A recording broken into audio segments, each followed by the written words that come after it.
Zen Shorts.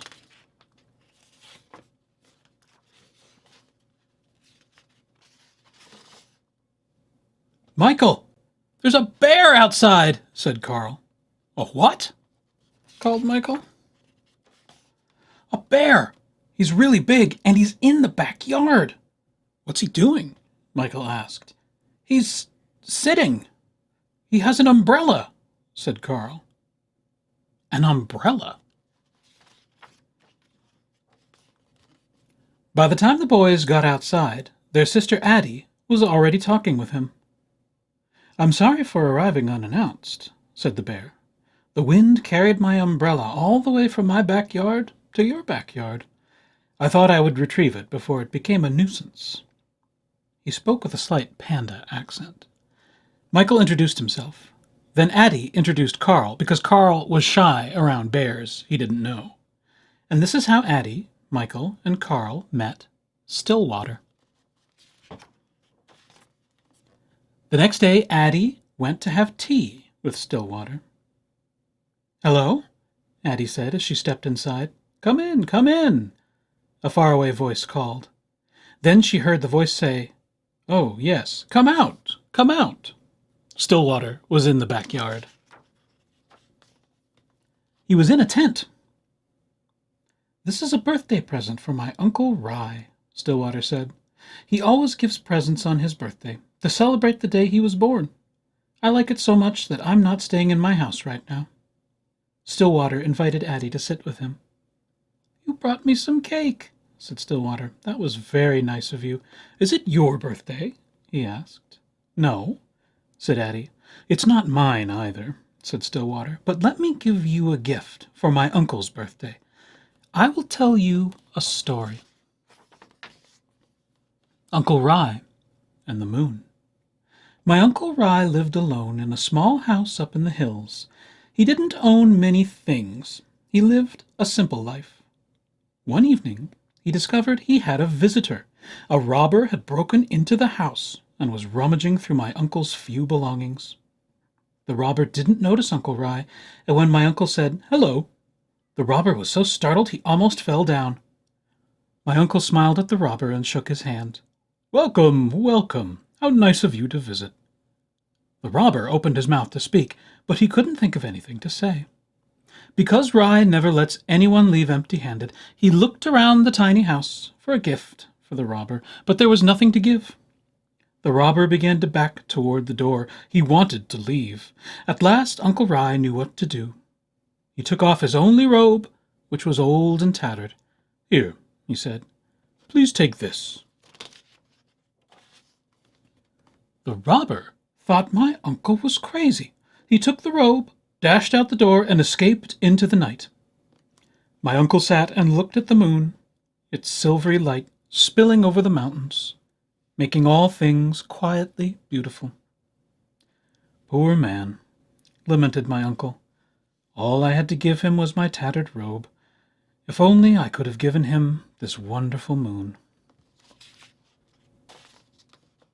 "Your uncle seems nice," said Addie. "I don't think I could have given away my only robe." "I know how that is," said Stillwater. "But there's always the moon." "That was a good story," said Addie. "Thank you," said Stillwater. "And this is good cake." "Thanks," said Addie. "I made it myself." The next day Michael went to see Stillwater. "Here I am," Stillwater called from the tree. "Can I come up?" asked Michael. "If you are careful," said Stillwater. "What if we could fly?" said Michael. "We could cast shadows on clouds," said Stillwater. "But what if we fell?" said Michael. "If we fell, we might break something," said Stillwater. "That would be bad," said Michael. "Maybe," said Stillwater. "Maybe?" asked Michael. The farmer's luck. There was once an old farmer who had worked his crops for many years. One day his horse ran away. Upon hearing the news, his neighbors came to visit. "Such bad luck," they said sympathetically. "Maybe," the farmer replied. The next morning the horse returned, bringing with it 2 other wild horses. "Such good luck," the neighbors exclaimed. Maybe, replied the farmer. The following day his son tried to ride one of the untamed horses, was thrown off, and broke his leg. Again the neighbors came to offer their sympathy on his misfortune. Such bad luck, they said. Maybe, answered the farmer. The day after that, military officials came to the village to draft young men into the army to fight in a war.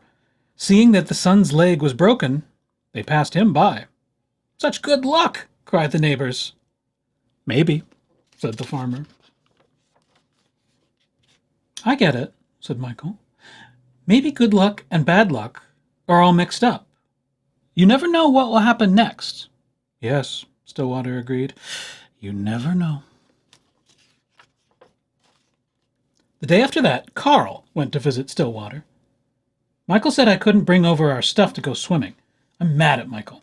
He's always telling me what to do. So I brought everything. Said Stillwater. It's a little pool. I don't know if all those things will fit. Let's see, Carl said. Let's see, said Stillwater. Stillwater looked at the pool. The things can go swimming, but we can't, he said.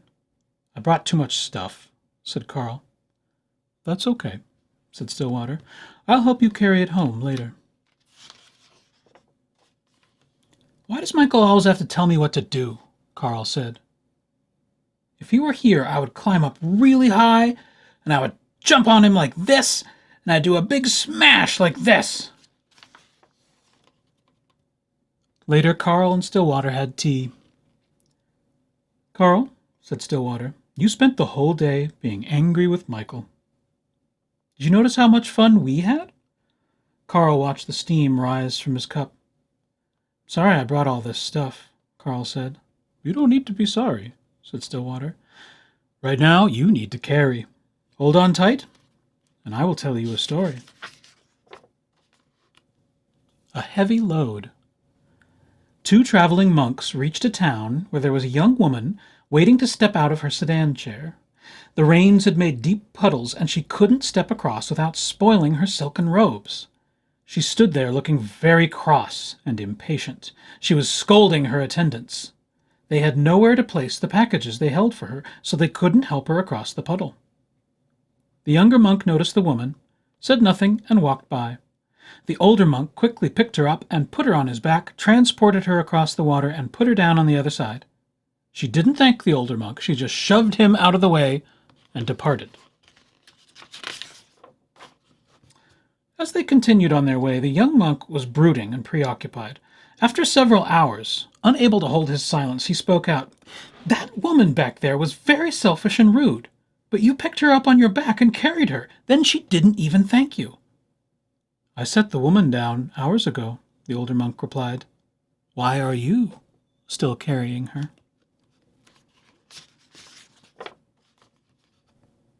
Do you think you have carried it long enough?